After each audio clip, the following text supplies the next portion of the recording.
I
feel like there needs to be one more beat in that song. It's always like doodle-doo, doodle-doo. The drummer in me wants one more beat. I don't pay attention at all. People are wondering where the beat is. Good evening, everyone. Good afternoon. Good morning to some people. If you're in the UK, it's 9:00 at night. And so, but if you're Maisha Hutchison, it's just 4:00, and you're not at Office Depot right now. You're here with us, or you're in the computer aisle Office Depot, which is my dream. Is for her to tune in from. Oh, actually, that would be really great. Yeah. So, thanks for being here. I'm sorry I confused everyone. I tried to be proactive and set up the next few weeks of lives, but I didn't know that they were set to like people could see them. And then we were like, why isn't anyone on here? Because they're all watching next week. They're all waiting for next week, apparently.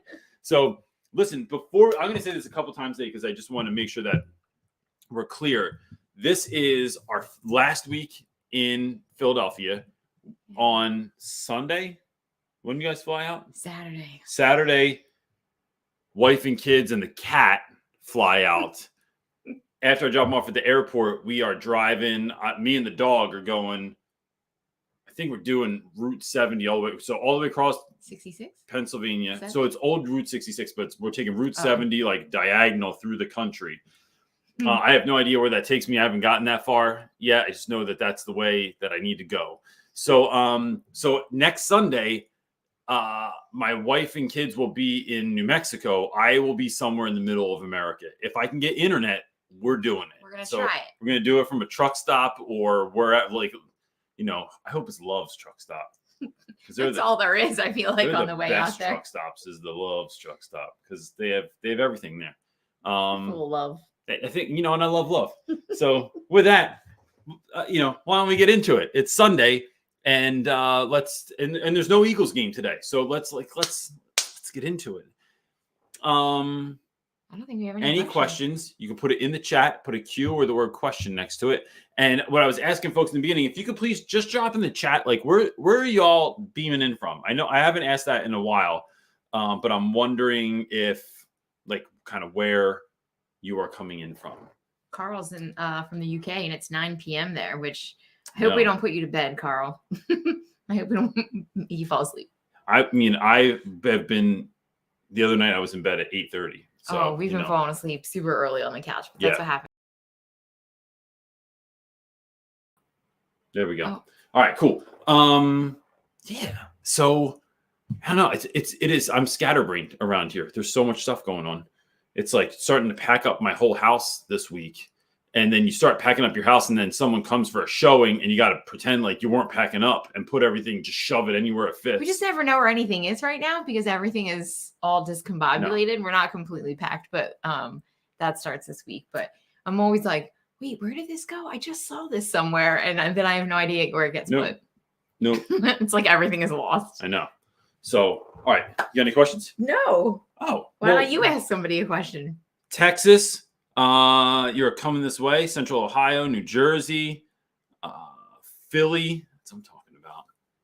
California, Netherlands. Why am I looking on your computer? I can't even see on your computer. What time is it in the Netherlands? I hope it's not in the middle of the day. I like that we call it the Netherlands. We call it. I know. What time is it in the? Like no one says. What time is it in Well, I guess they would say what time is in the United States. Yeah, I know, But they but don't there's say, no like, the reason to say America. the Netherlands. It's not like the America. Oh my gosh, that's No. ridiculous. Oh, Oh, here it is. Los Angeles, Colorado. Love it, love it, love it.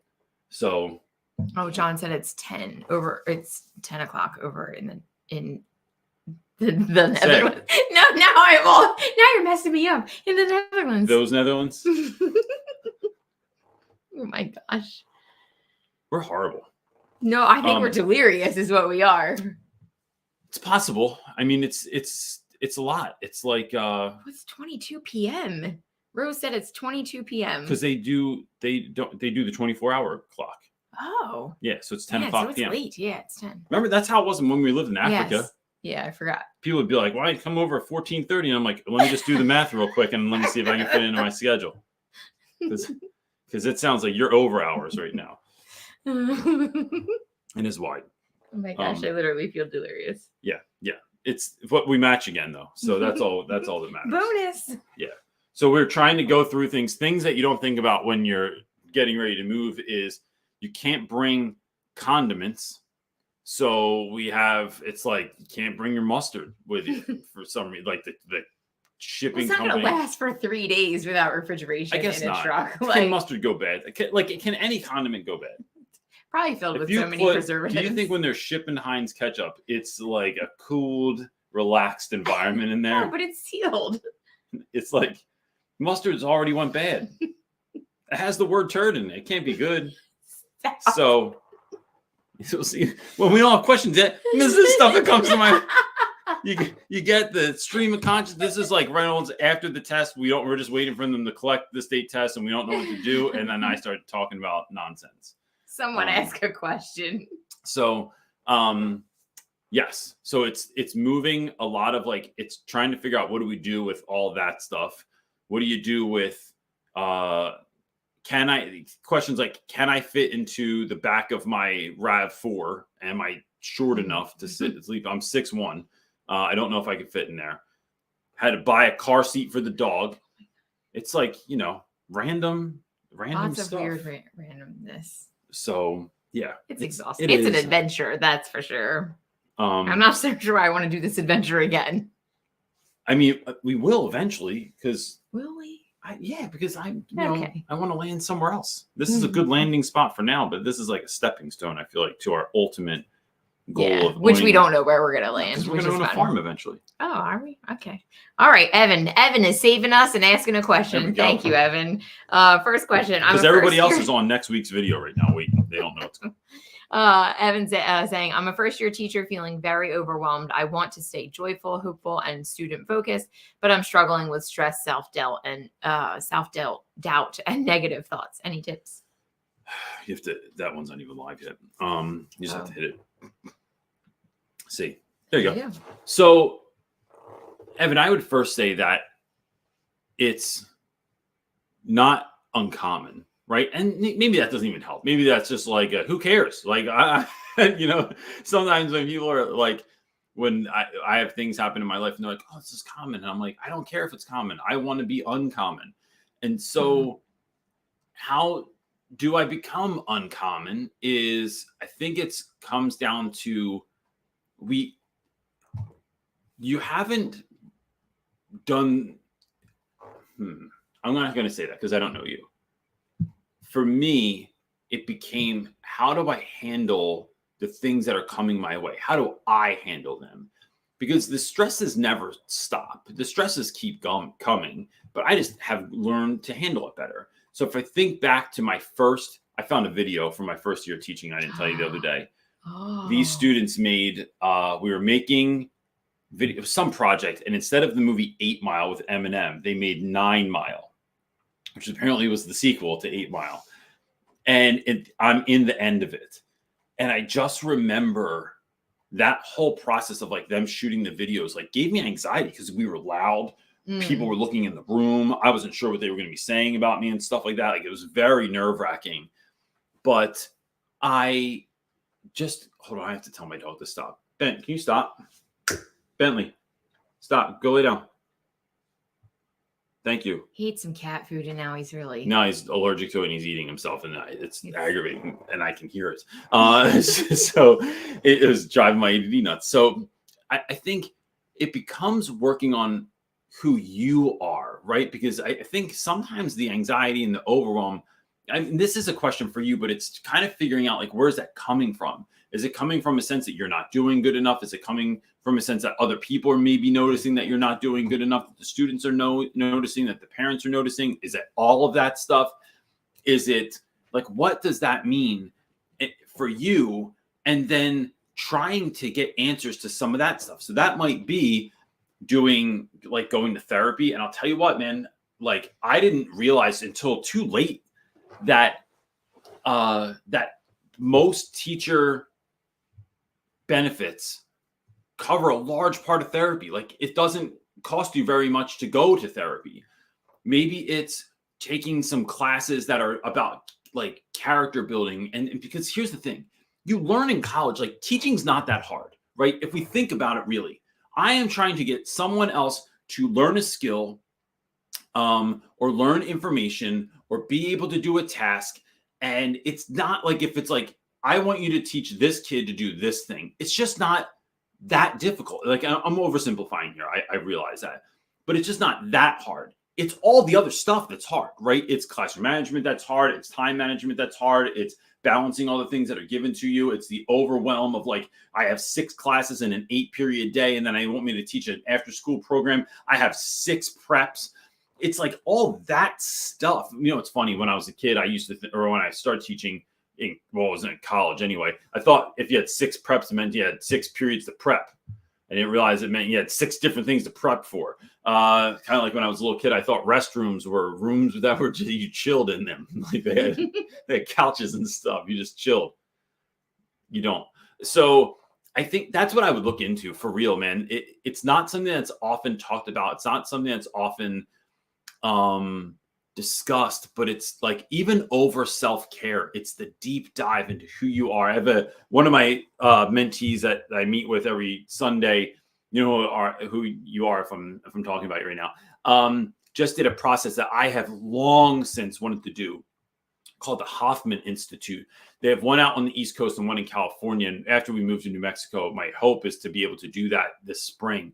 But it's like this 6-day intensive, might be even longer than that, intensive, like, deep dive into who you are, right? So I'm thinking, like, doing something like that, doing something that causes you to go through some struggle so you can grow through it and you can bring that back to your classroom. That is not an answer you're going to get on any other educational podcast, I think. I also just want to say, like, to stay joyful, you have to remember to fill yourself up, and you have to remember to take time to do that, because that's going to give you something outside. Like, teaching is all consuming, you know, like, from what I see on here, on what you have dealt with, it's all consuming, and it can eat up your whole life if you let it. So I think it's being mindful to carve out time for yourself, really, in the things, with things, not just chilling and just like, oh, like, feeling exhausted and sitting on the couch, but like actually filling up with things that make you happy and bring you joy. And then just reminding yourself, I think it's probably a constant reminder to be kind to yourself, that it's your first year. I want to add on to that real quick. Podcast I'm in the middle of right now that, man, is blowing my mind. Tim Ferriss's new podcast. I haven't listened to Tim Ferriss in a minute. So this dude popped up. I heard him on another podcast, checking out, because sometimes I don't have 3.5 hours, Tim, to listen to your podcast.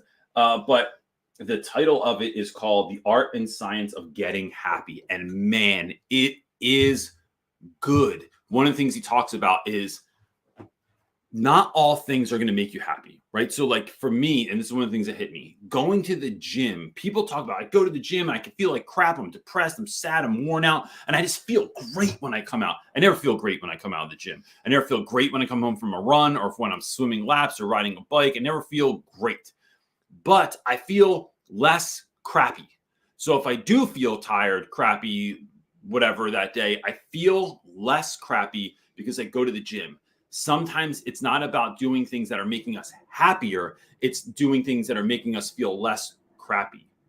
Or that rhymes more. I loved that. When I heard that, I thought that was so good. And it just made me think of like positive and negative like thoughts, to think of them as levers. And you have to like adjust the levers in your life. It's a good podcast. Ready for the next one? I'm ready. All right. Hit it. Stephanie is up next asking, I'm having some trouble getting kids I taught last year used to the new me this year. How to get them on board with a more confident me? That's a great question, man. That's a tricky one too, right? Because they're older. They feel like they're in the know. They feel like they know you already. And I think there's a couple of ways. It kind of depends on your personality, Steph. Like, I would say I would use my humor and say something to the effect of like, y'all are out of pocket right now. I'm you're talking to new Reynolds. This isn't last year Reynolds. This is new Reynolds. And new Reynolds doesn't do stuff like that. You know how new Reynolds rolls with this thing. New Reynolds wants you to be on time. New Reynolds said, bring your own pencil. Old Reynolds would have gave you a pencil, but he was a pushover. New Reynolds is a boss. And so I would kind of enter into it with some tongue in cheek like that, because sometimes it just softens the blow of that new information. The other thing is to really, really be consistent. So whether or not you're feeling playful or not, it's just towing the line. The kids will get it, right? It is like anything else. At first, it's this like, what do you mean we have to do this now? What do you mean like last year you didn't do this? And that was last year. This is this year. This is what we're doing. This is what's happening. If you want full credit, this is what you have to do. I care about you. Don't fail my class, because next year I might just switch. If you have me 3 times in a row, I might just switch it up again. That's what I'm telling you right now. I'm going to switch it up again next year, just because if you stay back again, or if I have you again. So it's teaching kids that, like, I think it's a good life lesson that, we jokingly say that, my gosh, I couldn't even tell you the number right now, but I say all the time that my wife is on her 5th husband, because this dude is not the person that she met when she was 16 years old, right? Like, when we started dating in high school, I am thankfully not the same person. Otherwise, I'd just be drinking chocolate milk and eating cereal all day and, sitting around. But there have been so many different versions, and I'm on like maybe my 4th wife right now. I forget. Yeah. So it's this idea that people are always growing and changing. The people in your life, your parents, your siblings, your aunts and uncles, your friends, no one stays the same. Hopefully, though, they are on a trajectory to improvement.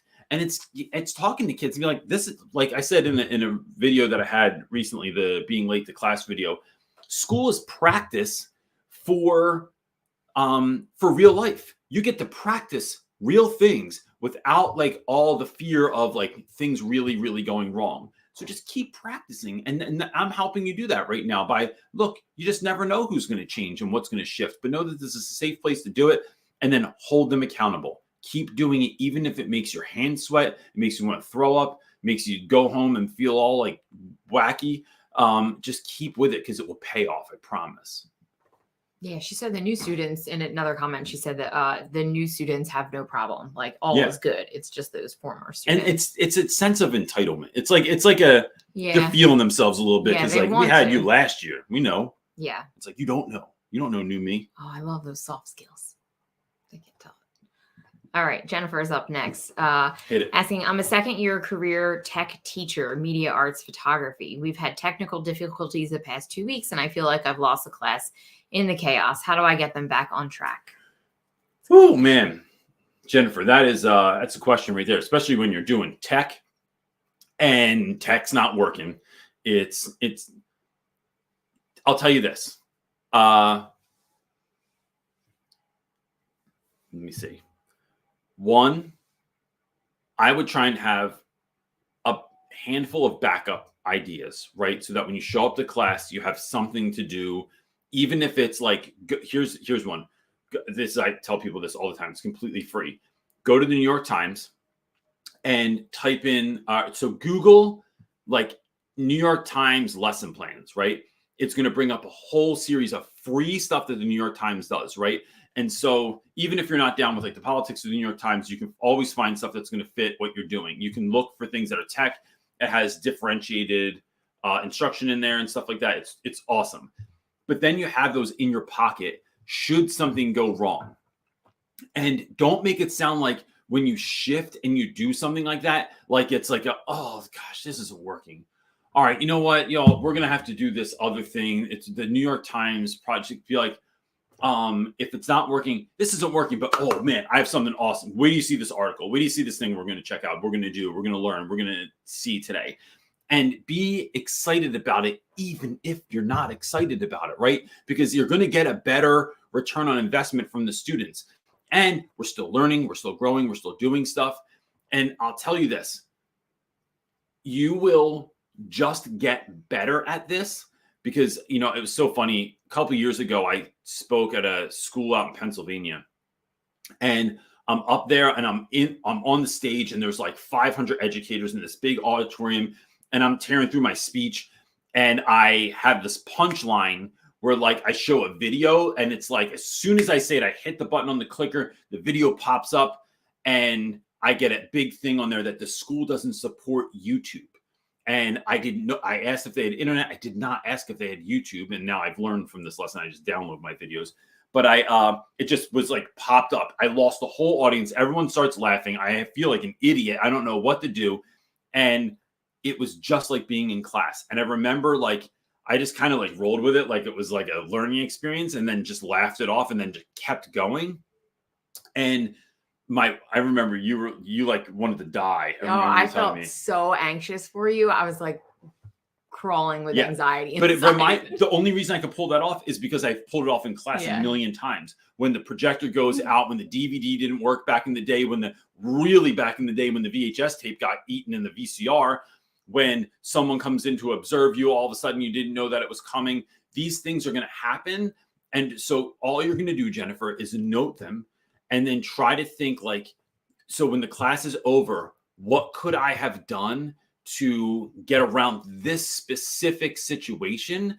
And then think of it as a toolbox. You're collecting tools for your toolbox. So maybe it's an assignment. Maybe it's a game. Maybe it's a questionnaire. Maybe it's a journal entry. Maybe we treat this like we're in a tech class. And this is me just spitballing ideas. I have no idea how your class rolls or if this is even possible. But like, let's pretend that we're in the middle of a tech situation, right? And how are we going to like, all right, we have this problem. Let's all figure it out. Like whoever figures it out, like wins a prize today or something like that. So you're working through some of those sorts of things is how I would kind of think about doing that. My wife left the room to make a phone call. No, I didn't. And, I had a. You all right? Yeah, I'm good. Cool. All right, welcome back. All right. What are you doing? I was trying to help you out. I got it. I just had to, failing at it myself for a second. I just want to remind everyone that we are matching again today. Oh, look. I feel like Will and Jada Smith. Not really. I have a teacher class off, sure. I would smack someone for you. I'm just saying. What? No, Keep don't going. smack anybody. Oh my gosh. Let's move on. I just wanted to like you to feel like I was loving you. Oh, thanks. I'm not even going there. Okay, the Catholic Catechist, I think that's how you say that, is saying thoughts on helping your well-meaning team teachers understand different learners at a more traditional classical school and trying to incorporate some social emotional awareness to our dynamic. So first of all, I think it's catechist. Just letting you know. I know the vowels throw you off. They really do. No shame in my game. Understand different learners. So isn't it so funny that this is an issue? But it really is. Like, it's not just your school. And I don't mean that funny like it's laughable or I'm talking down on someone. I'm looking at your comment, which is why I'm looking over here. I think it comes down to I'm trying to think of how I do this, like not in like a necessarily a subversive way, but not like overtly like trying to direct people and make them do what I want them to do. I think a lot of times it comes down to talking about just something I tried and how a student responded to it. Like, oh, I got to tell you all today in class, this was the scenario, this is what was happening, and this is how I handled it or how the kids handled it or what I saw or what I think might help this student. So if like, have you ever noticed, y'all, that like that John is, this is a thing that happens in class, right? So maybe John is very, very shy, very introverted, has a level of anxiety when coming to class and doesn't really like to create eye contact or raise their hand.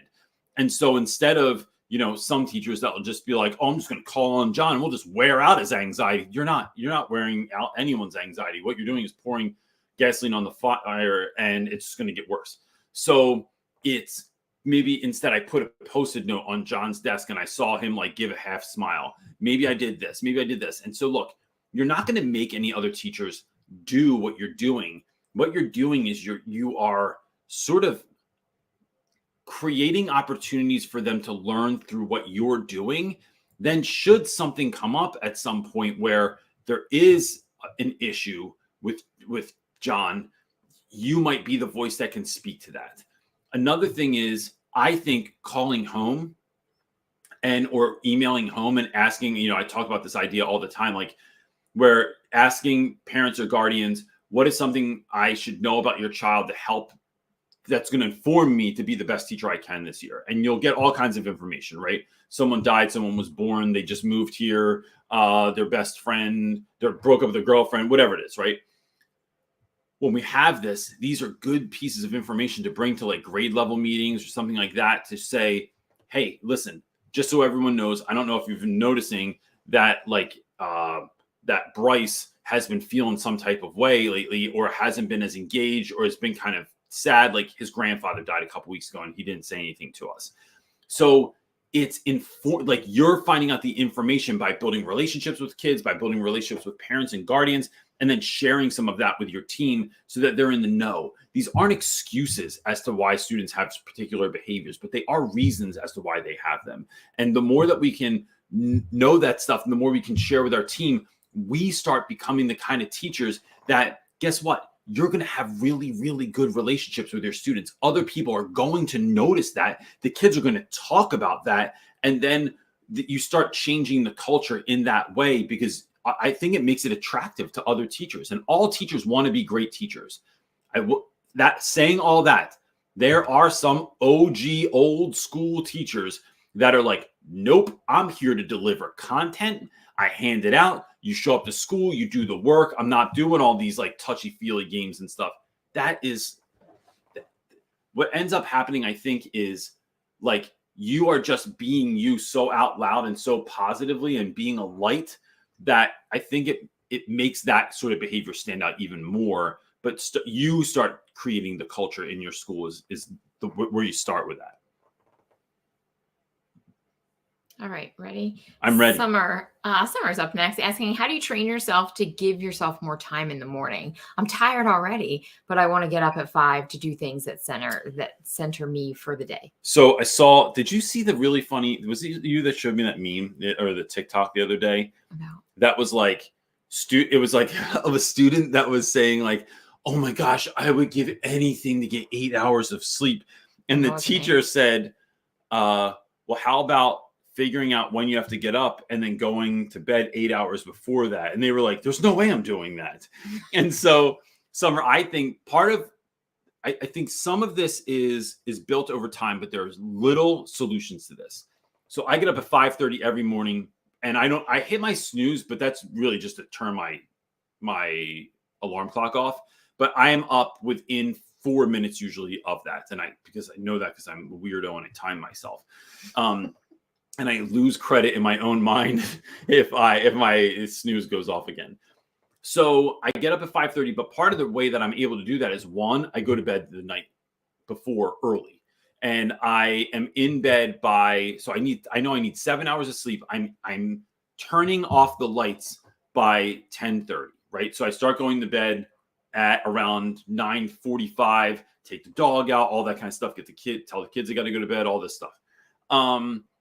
So that is just become my rhythm. And that's part of the thing is you're just building these rhythms. Then it's just getting out of bed, right? So you're setting your alarm, but if you're still really tired, one of the things I would think about is what is your what kind of quality of sleep are you getting? And so in the last several years, I've really, really looked into this and tried to like follow simple steps. Like, so one, our room is dark when we go to bed. Like, I can look over and I'm like, I'm talking to her and I'm looking not even at her. Like, I'm looking probably to the side because I can't even see her in my room. And that came with like every single light that was on every single little thing in my room, close it off. Got room darkening curtains from like IKEA, right? Didn't go all bougie or anything like that, but they're just heavy duty curtains that we cover over. Made sure that like just it was dark in there, right? Looking at things like the temperature of your house. And I know you live in like hotter than hell Texas, but it's if you can get like a cooling pillow or a cooling blanket or drop the air at night or turn your fan on higher, the cooler it is, the better you sleep. And why do I bring this up? Also things like not eating too late and not drinking too late, because, you know, I'm going to tell you this, the older you get, the more you got to pee in the middle of the night for some reason, right? Teacher bladder doesn't last through the night all the time. So I say all this because you're getting a better quality of sleep, which means you are more actually rested. So now you got more sleep, you got better sleep. Now getting up in the morning, I do something that is compelling, right? So I start my day with stuff that I like doing. I did not used to like to. I love meditating and praying. So as soon as I get up, as soon as I come downstairs, open up my AirPods, put them in, I start listening to, I'm going to forget. I think it's Sean Colvin podcast right here. This is putting you in the know about something. I think it's Sean Colvin. It is a 10-minute tops podcast every day. And it is what I listen to while making coffee. Then I sit down and go through the rest of my stuff. But now I'm up, right? So it's preparing something that's convincing, that makes me want to get up in the morning, and then just starting to slowly build that rhythm. The hardest part is starting, I'm telling you what, it's not getting up early. It's going to bed early so you can get the number of hours of sleep. But once you start doing that, it feels so good that I just keep doing it. And I'll tell you one more thing, Summer. I've said this a million times. I track everything that I do. So I've tracked all of so I'm switching this now to all my core values, but like I track like how I feel about my life every morning, how I feel about my marriage, how I feel about my work, how I feel about mentally, physically, how I track these things and I can see the numbers going up because I am really getting the rest that I need. And that's how I get up early in the morning. And I would say start incrementally. Like, can you get up a half an hour earlier? Like if you're trying to get up an hour earlier than you to give you that hour of time, it's like, can you do it a half an hour earlier? Start that even for a couple of weeks, not a couple of days, but like get in a good rhythm of that and then give yourself another push. I'll tell you what, when we get to New Mexico and we're on that mountain time, I'm getting up at 4:30. Whoa. Because because we'll be out there and that'll be 5:30 here. Or no, that'll be So 6:30. 4:30 there will be 6:30. You can get up at 3:30? That's our normal time. Don't even start because I would, but that means because we get up both at 5:30. Yeah, but the kids like to go to bed at the same time of us, and that means we're all going to bed at like 7:30 at night. And we don't have those teenagers. We don't have teenagers that come. Good luck trying to stick to that that extra 2-hour shift. Eventually, 4:30 would be. Come on, you already know 4:30 would be magical if we got up at 4:30. I do. I don't know. Oh gosh, Summer, I'm with you on that one. He's trying to make me get up at 4:30. I'm telling you, let's go. Yeah, I don't know. All right, our next one. I don't know. I just did. I don't know either. All right. Any tips for an outgoing introvert? I like that. Outgoing introvert. Love it. I adore my students. I like my coworkers, and I enjoy all my time at school. But being around people all day is so draining. Sometimes I wonder if I should have picked a profession that doesn't require me to talk to people. When I get home, I want to give my 2 children and my husband my attention, but I am exhausted. P.S. I'm good at self-care. So Elise, I would say, so I am wildly extroverted, if you haven't noticed. But I'll tell you this, to a degree where I am the last one to leave the party all the time. So if we have a holiday, it's usually like, and we're at my aunt's house, which is where we typically go. It's usually the 2 of us, my aunt and uncle, having drinks until 2:00 in the morning because we're just all hanging out together. If everyone goes out for dinner from work, Even if we go for coffee, I'm the last one to leave coffee. So I love that stuff, but I realize that it's almost like it's pulling back a boomerang sometimes, and it's going to send me further and further into how much recouping time that I need, re-energizing time. That, like, even as an extrovert, putting out all of that stuff, I really need weekends off. And even with the business and the move and everything, I'm noticing, like, I can only go but so far before I really start, like, becoming a version of myself that I don't like. That being said, I started being mindful a couple years ago that I really wanted to show up for my kids after school and give my kids no less energy, no less love, no less attention than I gave other people's children all day. So how do you do that, right? Especially when it is, like, I won't say it's addictive, but it's so compelling to me to, like, go in the hallway, to mess around with kids, to be talking to everyone. So what I started doing was, and this was, I was allowed to do, well, I did this. I don't know if I was allowed to do it, but maybe you are, maybe you're not. I started doing things like taking a period a day, right? This is a whole 48-minute period, which is huge for me. I put a poster board over my door, turned off my lights, and I prepped during that time. I just listened to music. I turned off all the lights. So even if I was moving around my room and working on stuff, my door was locked. My lights were out. There was something covering the window on my door, so nobody knew that I was in there. And that just gave me a break. Like, it just gave me a beat to take, a breath to take. I started doing that, coming in a little later in the morning so that I wasn't there, because I would come in, all the kids that have breakfast in my room, and it was like, Reynolds. Lunch, 2 periods a day, kids eating in my room, Reynolds. I took one of those lunch periods, I removed it, so kids only had one lunch period to come into, took that break for myself, and then I had off, oh man, greatest schedule of my life. Had off first period and 8th period, which was the last period of the day. Oh man, couldn't ask for anything better. So 8th period, I would do the same thing. I would close off my room, because the only kids that are coming to my room during 8th period are supposed to be in someone else's class. The only other people that I would tell about it were teachers that I got down with, right? So it was folks that knew, like, yo, I need peace and quiet, but if you need a quiet place to be, my room's the spot. And I didn't invite curmudgeons, because they didn't want to have to put out energy, compassion, like I couldn't do it right now. Then that set me up. Then what I would do is leave school as early as possible, because even if I had to go home and do a little bit of work at home, I was at least at home.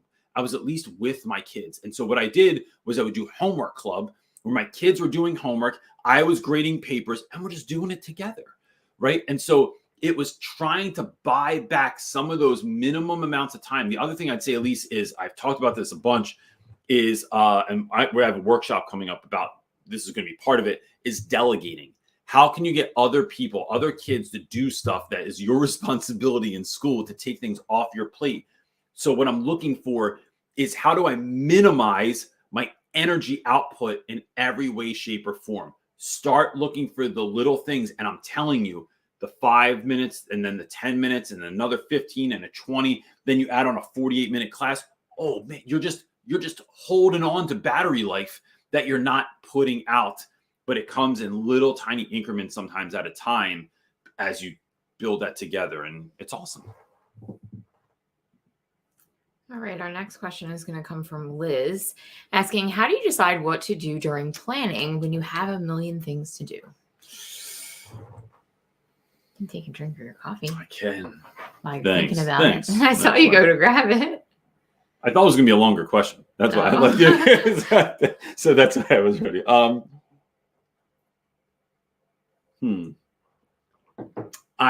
So Liz, I do a couple of things.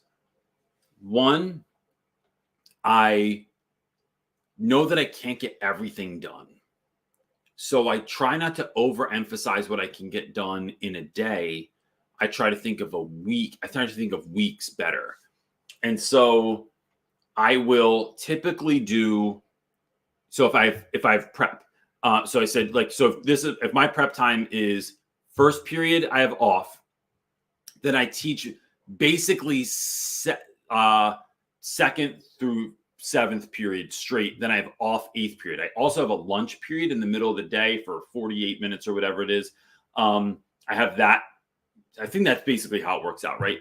So I have that's what my day looks like. So in the morning, I am doing stuff that is prepping my day, right? I'm if I still have to make copies for some reason, if I'm just setting up my board, if I'm setting up an activity, I'm doing something, that's when I'm doing that sort of thing. If I'm done for the day, I'm prepping for the rest of the week, where I'm trying to get ahead of the game.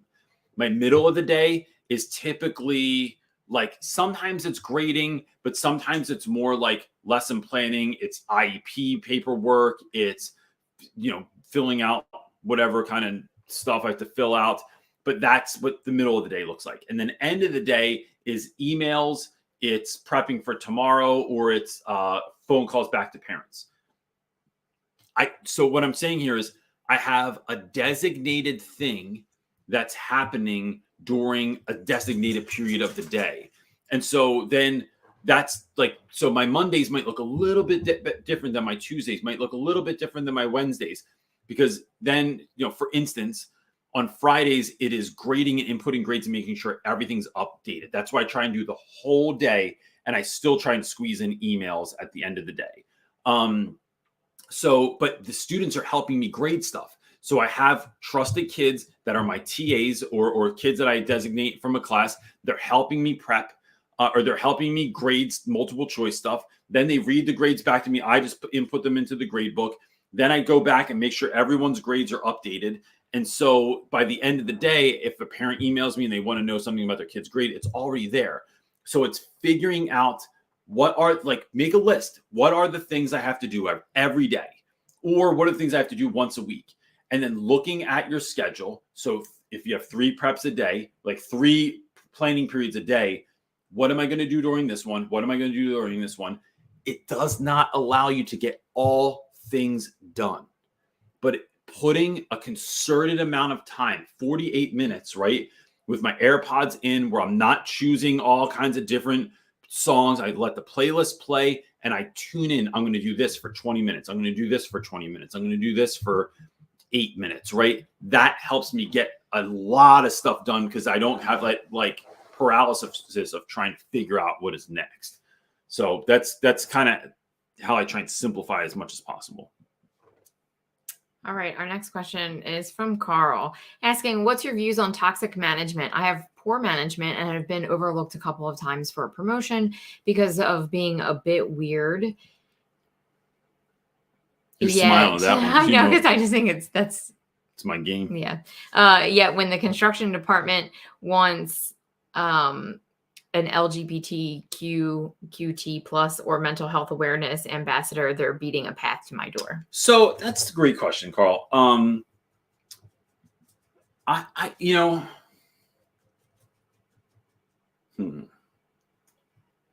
I think, gosh, I'm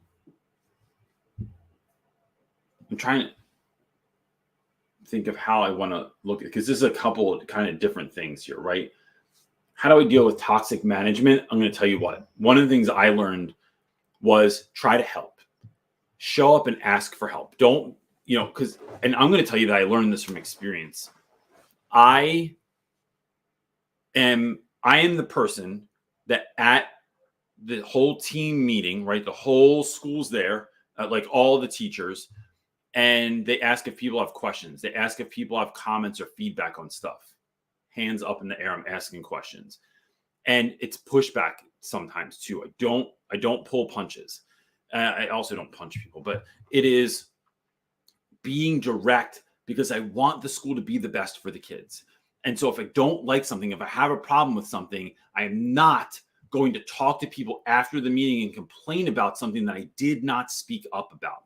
Now, sometimes my processing is a little bit slow and I have to come back the next morning and talk to someone. Maybe it's the next meeting and talk to someone, but it is always I'm not going to hold on to it, and I'm not going to talk to someone about it. So like, even if I have like a PLC meeting or something, I will not talk to someone about it that is not a change maker. If you don't make decisions, I'm not having a conversation with you about it, because it's not worth my time, because it doesn't go anywhere. I don't want to tell someone else that has to go tell someone else. because I don't want to get lost in translation, right? I don't know if they're as strong or as opinionated as I am. So I'm going to go make sure that I'm going to the person. But that can have a really negative effect because you get looked at as pain in the butt. And I don't mind being a pain in the butt, especially if it's for kids. But what I've learned is a much better way to deal with things is to be proactive, to see something that needs attention in the school and offer my services on the front end. So that even though I'm weirdo in the hallway and I'm being kooky and silly and stuff like that, I am looking for opportunities to help, looking for like opportunities to show up and to add something to what's going on. And I found that has a really different effect because look, what comes down to is I don't get to, so if you have toxic management or leadership in your school, the only times that I'm going to them is when I'm aggravated with something. Instead, even though I think they are not good leaders, they're barely managers, I want to go to them with solutions or with a kind word or asking about how their kid is, or I find out that it's their anniversary and I just make sure I stop by, say happy anniversary, even if it's hard, because I can't have my own interactions with them being something that is just me being a pain in the butt.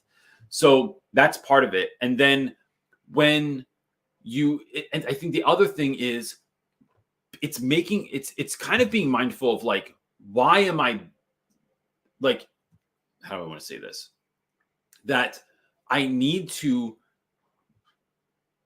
be so good at my job that I can't get ignored. That if someone else gets a promotion, it becomes like, what?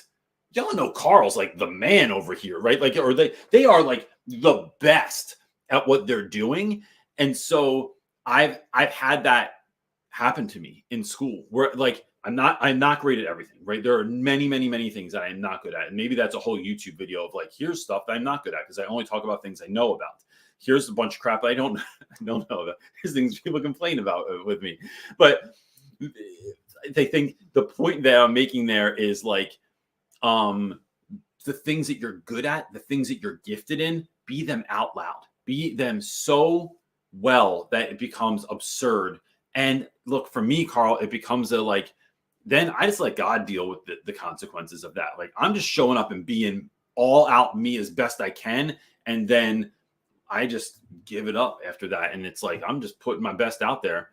If someone doesn't want to pick me, then all right. If you want something less than awesome, go for it. That's your decision, man. You already are a terrible leader. So am I surprised that you're making this poor decision? No, but yeah, that's unfortunate though. I mean, poor leadership is like, it's really tough to deal with. It's the worst, man. It is schools rise and fall on good leadership. Agreed. All right, Taylor's up next asking, my country passed a rule where we can't call the kids anything outside of their legal name unless their parents submit a form. Any thoughts as someone like me who loves giving nicknames? Taylor, that's the worst thing I ever heard in my life. But why? It just makes me go, why? Like, for what reason? I don't even know. I might not have an answer for this one. I think your answer is you would just do it anyway, but it's like, I think I would, and not because I'm just being a jerk.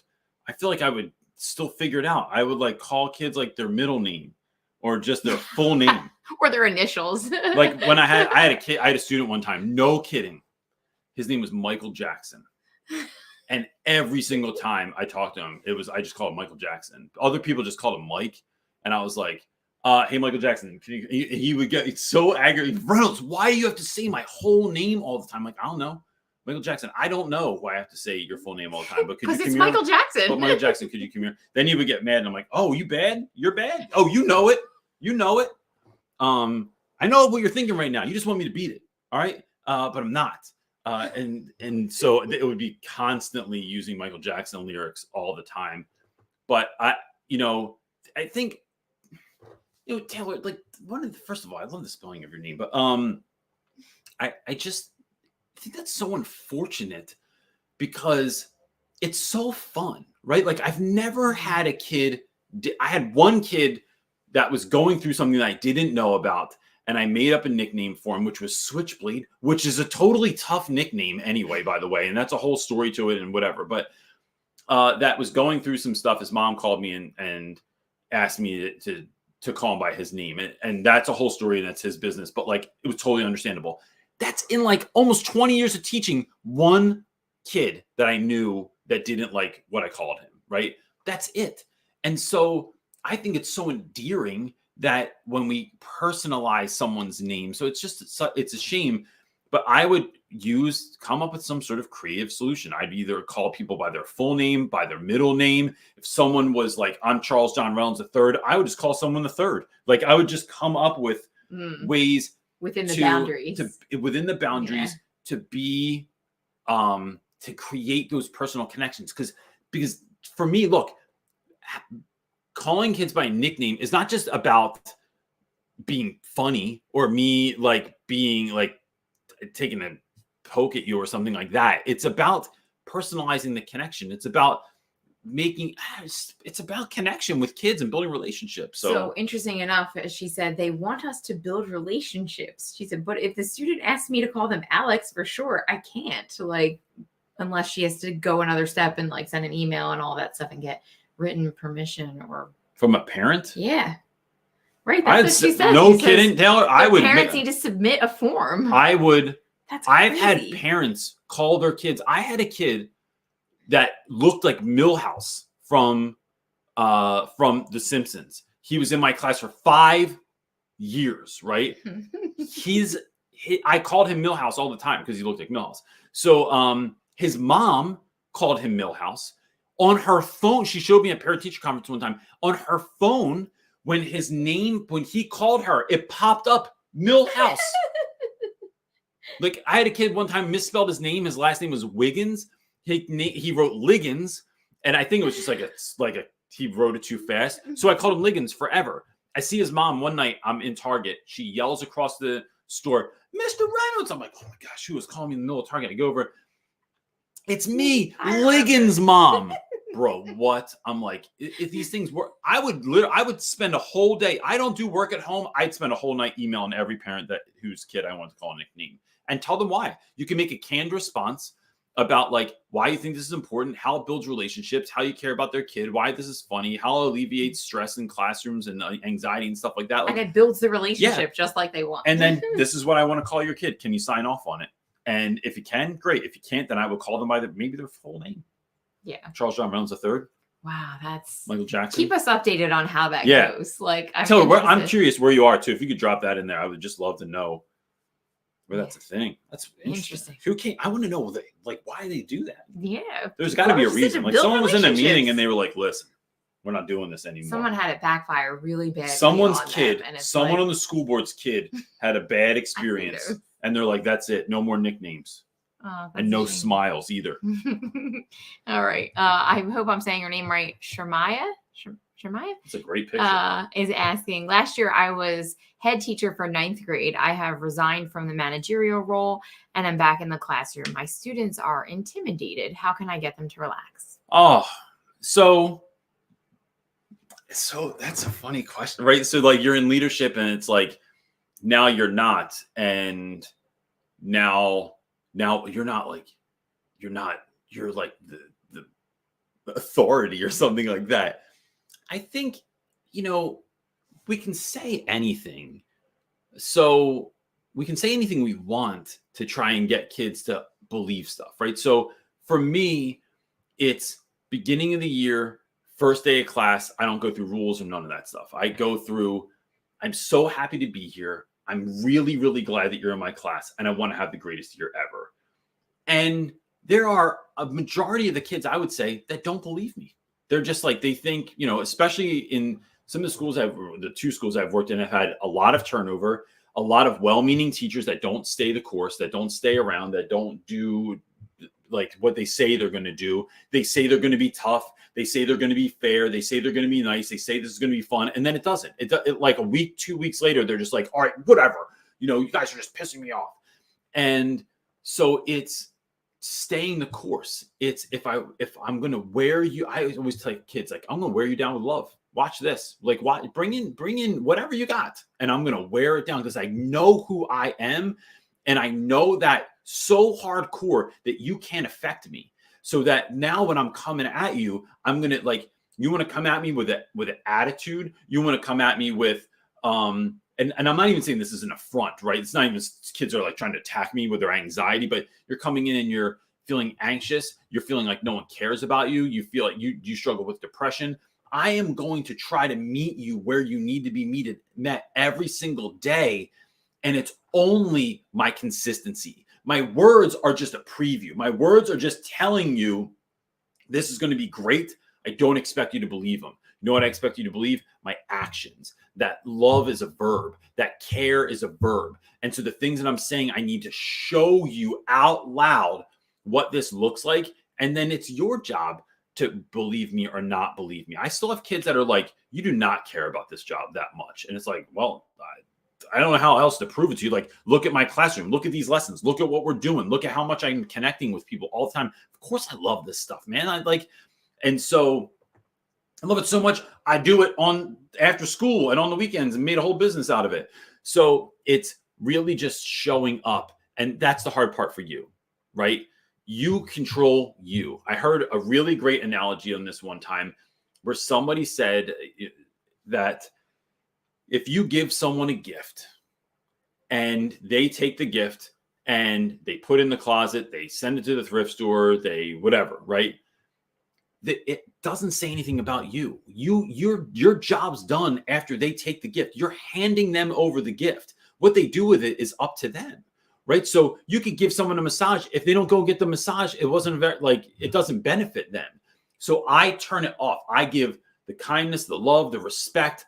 I try and shed light on the classes. I try and make things fun. I try and make things funny. If you want to laugh at the joke, that's on you, bro. But that's how I'm showing up to classes. I'm showing up giving gifts. And I'll tell you what, you're going to see the majority of your students shift and turn around. And because they want to, I'll tell you this also, Shabaya, that kids long for consistency. So as soon as we are in a different role, you get a different haircut, you get a different last name because you got married or something like that. It's all wrong. Now, what are you doing? What are you doing changing? What are you doing being a different person? What are you doing changing rules, being better? You know, how many students have I had come back to their previous class that I was in as they've gotten older and like, we didn't do this when you were my teacher. Yeah, bro, because I tried to get better. I'm not here just doing the same thing for the rest of my life. So it's going to keep happening. Just stay the course and just be awesome out loud, and you will wear kids down with your love and affection and attention. I want to go back because I read an interesting comment Please. In the comment section about the no nicknames. Gabriella said, where I'm at, not calling students by the names they want to go by is a law due to anti-LGBTQIA actions by the state. The name and their chosen gender has to be approved by parents. So, I mean, that's a different conversation to me. Yeah. Right. So like if someone, well, that's why the first thing I asked was the why, like Karen, what's the why behind and it? Now they want to be known as Carl. And that conversation makes more sense to me. Me too. But for reasons that I'm not even going to jump into right now, but I'm talking about like, you know, lighthearted. Millhouse is Millhouse, right? Najee was Snack Time. Like all the different dudes I've had over the years, right? Like that is different to me, but that other piece I realize is also, it's a sore subject. It's a difficult conversation for a lot of people. Yeah. Here's what I would say to that. Have the conversation, right? It's learning how to have the difficult conversations, to make the phone calls to parents, to put them in the know, have the conversation with the student, to see like it's bridging some of those gaps and at least letting students know that you care what they think. Even like it doesn't have anything to do with, to me, with anything else. It's letting kids know that you care, to have those conversations and make those phone calls, to create those emails, to connect those dots. But like that is a really good point. But that's that's not what came to top of mind. I thought we were talking about silliness. Someone said an only exception is with a parent approval, but they have to come into school and sign a form in front of a witness. My goodness. Isn't it funny when we don't want people to do stuff, how difficult we make it to happen? Yeah. Right? Yeah. It's like when I get a ticket and I got to go through I got to walk down the block. Get out of here. Parking ticket. All right. Next then I end up one. paying $50 for an $11 ticket. That's a different. That's a whole different story. Yeah. Okay. Let me Noah get into is that. up Let's do next, it, Noah. asking, I'm putting together a new teacher survival kit, including teacher class off. What else should I put in there? Gosh. Awesome. Thank you. Thank you so much. It's awesome. I would say if I'm a new teacher, look, I mean, I taught in schools with no money. So I had to hide my expo markers. I think getting some expo markers would be like, if we're talking about stuff, I'm going expo markers, flare pens, Sharpies that are sharp still. And I like. What if it was outside of teacher supplies? Googly eyeballs. Well. I mean, what else would you put in there? What are you thinking? Gift certificate to a massage. Yeah, like I would. I mean, it depends. Like whatever kind of money you got, right? It's like a cup of coffee, free coffee. Oh, you can do that in a relatively low. Yeah, like $5 to Dunkin' Donuts or something like that. Like, I would keep it light and fun. Gosh, I'm trying to think of what things I've given teachers over the years. I think, what if you gave, like, I always love this idea of, I had a buddy once who had a kid, and a friend of ours. So Ron had a baby. Nate said, my buddy Nate goes, he made him like a gift certificate. And he said, you get one night where like your kid's not sleeping. You got something important to do. You can't fall asleep. It's driving you nuts. You can call me. I'll come over your house and I will take care of your baby for the whole night so that you can sleep. Or if you have an afternoon where like you just want nothing more than to get a nap because you're so exhausted, you give me a call. I'll take care of your kid. I thought it was one of the coolest things ever, right? And he really meant it. Really, really meant it. Now, whether or not they ever did it, I don't know because I wasn't there. But maybe it's you need someone to watch. Here's a free pass. You're being overwhelmed and you need someone to step in your class for a moment. You need someone to make your copies for the next day. Like maybe it's something fun like that, where you're taking a level of something off their to-do list for the day or whatever. I'll do your lesson planning. Yeah. But something like,